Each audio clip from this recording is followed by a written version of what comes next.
The Lives of the Saints by Father Albin Butler, November 7th. St. Willibrord, 1st Bishop of Utrecht. AD 738. St. Willibrord was born in the kingdom of Northumberland towards the year 658 and placed by his virtuous parents before he was 7 years old in the monastery of Ripon, which was at that time governed by St. Wilfrid, its founder.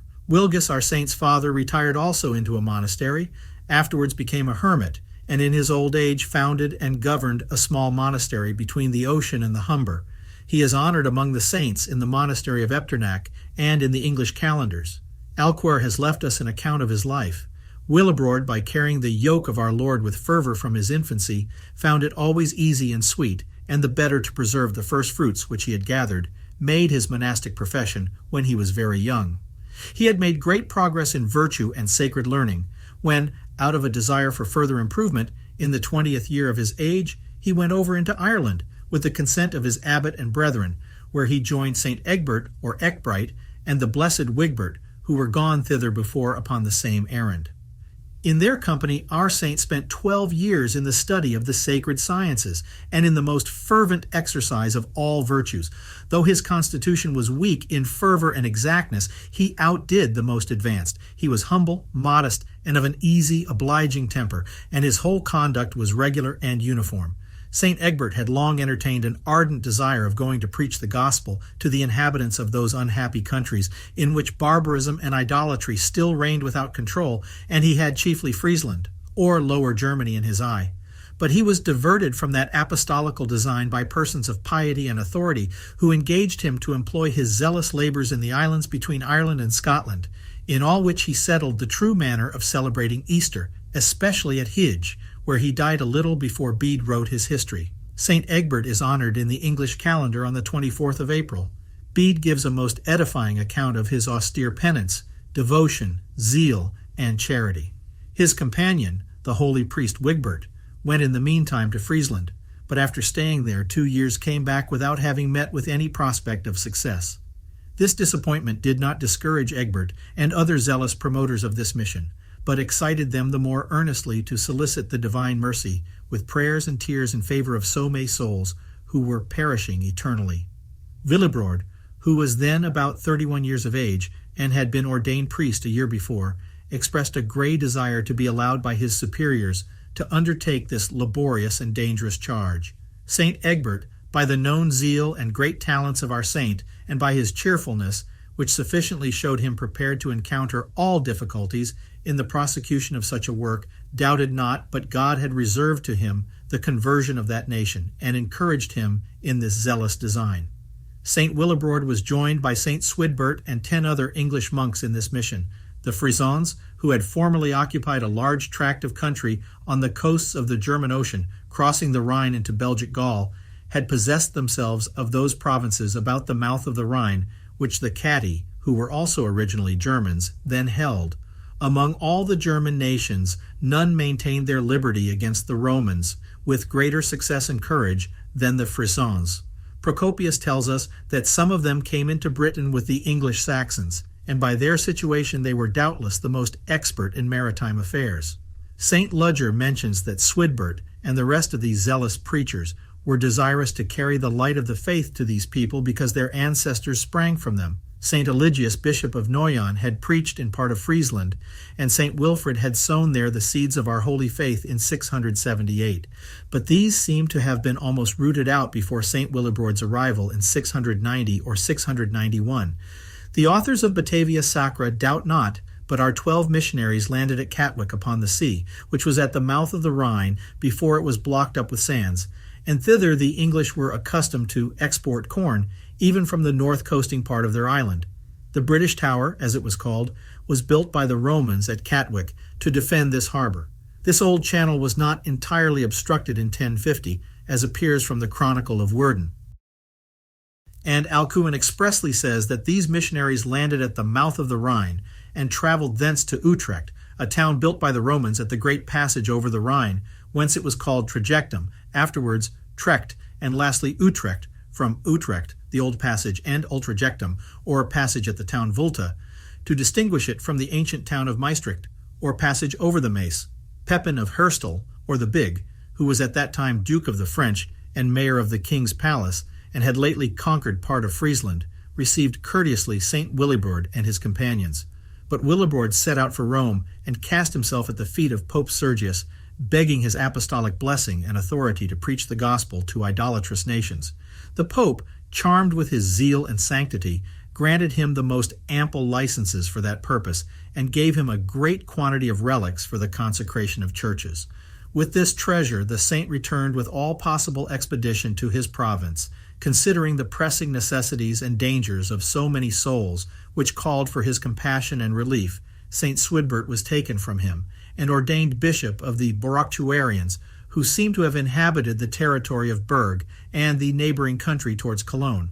St. Willibrord, with his 10 other companions, under the protection of Papin, preached the gospel with wonderful success in that part of Friesland that had been conquered by the French, so that after 6 years, Papin, by the advice of his bishops, sent the saint to Rome, with strong letters of recommendation that he might be ordained bishop.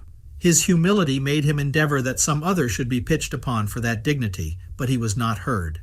Pope Sergius, who still sat in St. Peter's chair, received him with great marks of honor, changed his name into that of Clement, with great solemnity ordained him Archbishop of the Frisians in St. Peter's Church, and gave him the pallium with authority to fix his see in what part of the country he should think most convenient. The holy man stayed only 14 days in Rome, being impatient to return to his flock, and regretting an hour's absence from them more than was necessary to procure them greater advantages. He came back to Utrecht the same year, 696, and chose that city for his residence, Papin having bestowed on him the royal castle of Wilteburg, which, as Bede assures us, was at Utrecht, though Cluverius will have it to have been the present Wiltenburg, 3.5 miles from Utrecht. But this town itself was called Volta, or the city of the Volt. St. Willibrord built at Utrecht the Church of Our Saviour, in which he fixed his metropolitical see, says St. Boniface, and that of St. Martin, though this latter he only restored, for it had been a church, but destroyed by the pagans. Heda and Becca think it had been built by King Dagobert at the desire of St. Wilfrid. This latter church became afterwards the cathedral, and both were served by colleges of canons. The Archbishop's indefatigable application to the conversion of souls seemed to prove that with the new obligation he had received at his consecration, of laboring to enlarge the kingdom of his divine Master, he had acquired fresh strength and a considerable augmentation of his zeal. In the second year after his episcopal consecration, assisted by the liberality of Papin and the abbess Irmina, who is said to have been daughter of Dagobert II, he founded, in 698, the Abbey of Echternach in the Diocese of Trier, and now in the Duchy of Luxembourg, which he governed to his death. Alcuin relates that the nunnery of Horea, of which Irmina was abbess, had been delivered from a pestilence by water, blessed by St. Willibrord, and by his saying Mass in the church. Pepin of Herstal before his death put away his concubine Alpae, by whom he had Charles Martel, and was reconciled to his wife Plectrudis, and in his last will, which is signed by Plectrudis, he recommended to St. Willibrord his nephews, without any mention of his natural son Charles, and bestowed on our saint the village of Swestrum, now Susteren, in the Duchy of Juliers near the Meuse, with which the holy man endowed a nunnery, which he built there. Pepin of Herstal died in December 714. A little before his death, Charles Martel's son, Pepin the Short, afterwards King of France, was born and baptized by St. Willibrord, who on that occasion is related by Alcuin to have prophesied that the child would surpass in glory all his ancestors. Charles Martel in a short time became mayor of the palace and approved himself equally the first general and statesman of his age. In 723, he settled upon the monastery which St. Willibrord had erected at Utrecht to serve his cathedral, all the royal revenues belonging to his castle there. Of this monastery, St. Gregory was afterwards abbot. In succeeding times it was secularized. Several other donations of estates made by Charles Martel to several churches founded by our saint may be seen in Myris and others. By a charter, that prince conferred on him the royalties of the city of Utrecht with its dependencies and appurtenances. By such establishments our saint sought to perpetuate the work of God. Not content to have planted the faith in the country which the French had conquered, he extended his labors into West Friesland, which obeyed Radbod, prince or king of the Frisians, who continued an obstinate idolater, yet hindered not the saint's preaching to his subjects, and himself sometimes listened to him. The new apostle penetrated also into Denmark, but Ongend, perhaps Bjorn, who then reigned there, a monster of cruelty rather than a man, was hardened in his malice, and his example had a great influence over his subjects. The man of God, however, for the first fruits of this country, purchased 30 young Danish boys, whom he instructed, baptized, and brought back with him. In his return, he was driven by stress of weather upon the famous pagan island, called Friesland, now Ameland, on the coast of Friesland, 6 leagues from Leeuwarden to the north, a place then esteemed by the Danes and Frisians as most sacred in honor of the idol Phoside. It was looked upon as an unpardonable sacrilege for anyone to kill any living creature in that island, to eat of anything that grew in it, or to draw water out of a spring there without observing the strictest silence.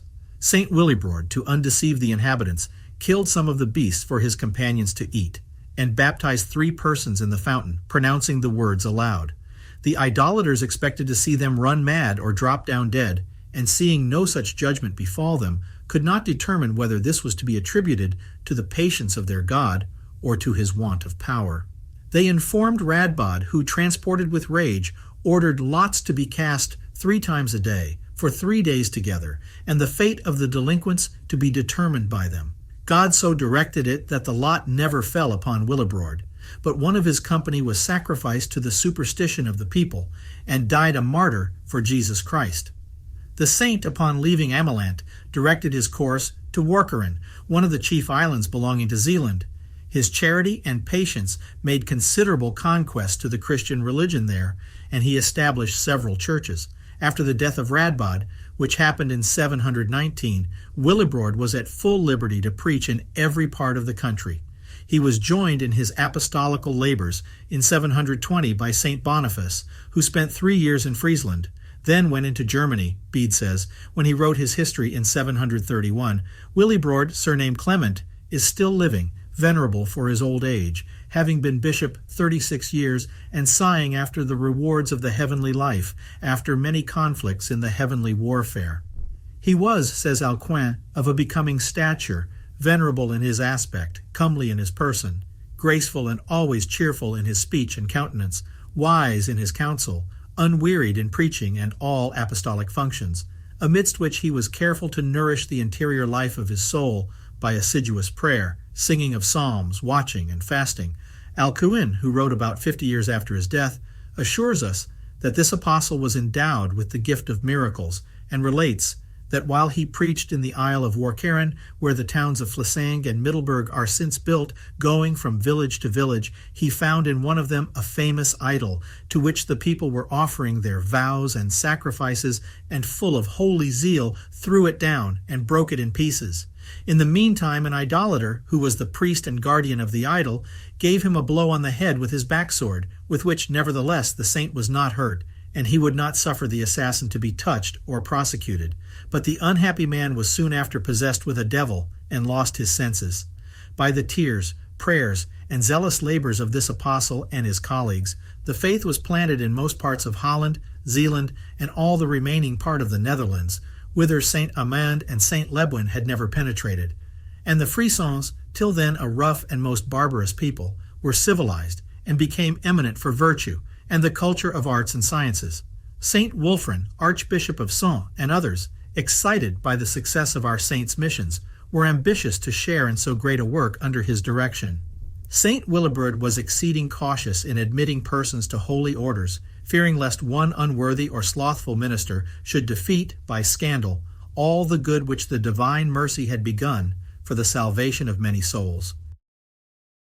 It is also mentioned of him that he was very strict and diligent in examining and preparing thoroughly those whom he admitted to baptism, dreading the condemnation which those incur, who, by sloth or facility, open a door to the profanation of our most tremendous mysteries. The schools which St. Willibrord left at Utrecht were very famous.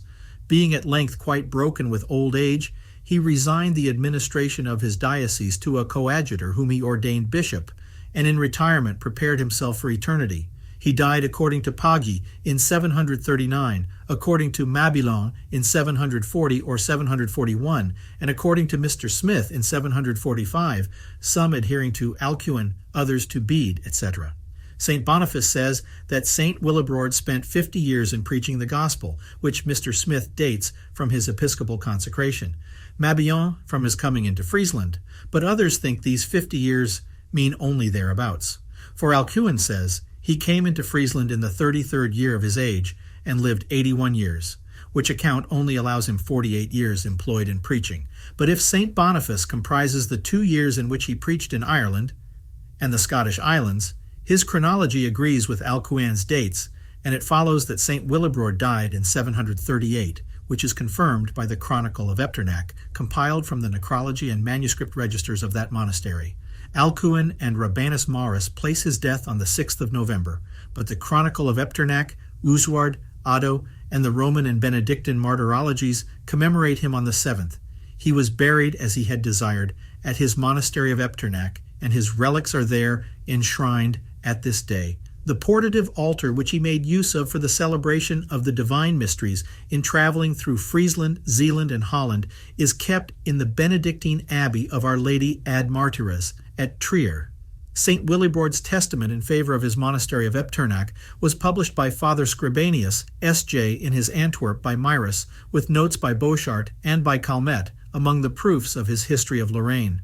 A true pastor, who is animated with fervor and zeal, allows himself no repose, while he can comfort, instruct, exhort, or weep and pray for the souls which are entrusted to his charge, and whose spiritual dangers are continually near his heart. He whose life is regular and methodical, and who is solicitous and earnest, finds time to do with ease, and without a single thought of it, more business than seems credible to the slothful.